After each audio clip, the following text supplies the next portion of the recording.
ختنے کب شروع ہوئے؟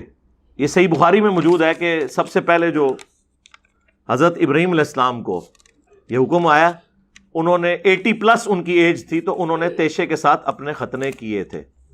ہمارے پنجاب کے معاشرے کے اندر یہ جو بات مشہور ہے نا کہ مسلمانی بیٹھنا، بھائی مسلمان ہونے کے لیے ختنوں کی ضرورت نہیں ہے۔ اگر کوئی پوری زندگی بھی ختنے نہ کروائے تو وہ مسلمان ہی رہے گا۔ ختنہ کروانے سے بڑی سنت داڑھی رکھنا ہے، وہ تو کوئی نہیں کر رہا، ٹھیک ہے، تو اس کو تو ہم کوئی کافر نہیں کہتے ہیں۔ تو یہ ایک سنت عمل ہے، اگر کوئی ختنہ نہیں بھی کرواتا تو خلاف سنت ہوگا۔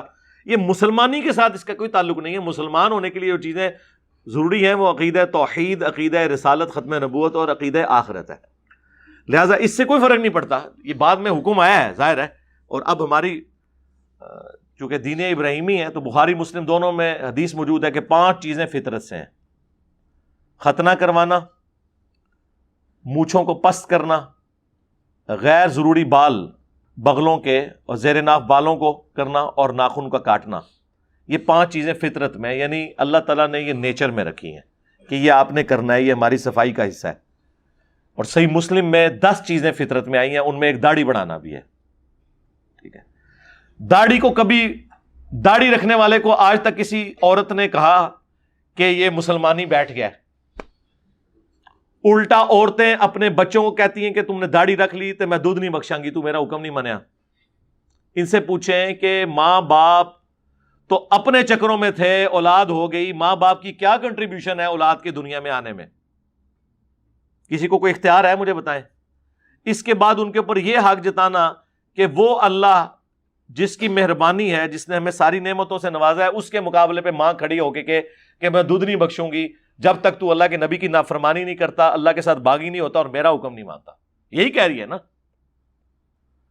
قرآن میں، تو واضح ہے کہ اگر تیرے ماں باپ تجھے ابھاریں کہ تو اللہ کے ساتھ کسی کو شریک ٹھہرائے جس کا تیرے پاس کوئی علم نہیں ہے، کوئی اس طرح کی بات اللہ نے نازل نہیں کی، تو پھر ان کا کہنا نہیں ماننا، ہاں دنیا میں معروف طریقے سے ان کے ساتھ چلنا ہے۔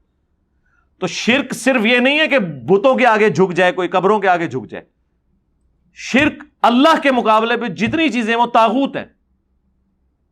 اسی لیے قرآن میں ہے افرائیت من اتخذ الہہ ہوا، بھلا اس شخص کو دیکھا جس نے اپنی خواہش نفس کو اپنا خدا بنا لیا۔ ہر خواہش نفس جو اللہ کے مقابل کھڑی ہو جائے وہ شرک میں آپ کو لے جائے گی۔ ہاں یہ وہ شرک جلی نہیں ہے جس کے بارے میں آیا ان اللہ لا یغفر ان یشرک بہ، لیکن شرک خفی تو ہے، ریاکاری شرک خفی تو ہے، چھوٹا شرک تو ہے۔ تو اس لیے آج کی ڈیٹ میں تینوں جو آسمانی مذاہب ہیں، جیوز، کرسچنز اور مسلمز، یہ سب ختنوں کے قائل ہیں۔ امریکہ میں تو بچے پیدا ہوتے ہی وہ ختنہ کر دیتے ہیں۔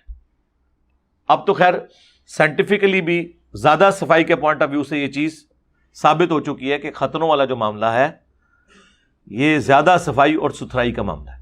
باقی وہ ابو داؤد میں ایک جعلی روایت ہے، اس پہ امام ابو داؤد نے خود جرح کی ہے عورتوں کے ختنے کے بارے میں، وہ بعض اہل حدیث نے بھی وہ اٹھا لیا، حالانکہ ابو داؤد میں ساتھ جو لکھا ہے وہ نہیں پڑھ کے، اس پہ میری پہلی ویڈیو آ چکی تھی، ختنے صرف مردوں کے ہونے ہیں، عورتوں کے نہیں۔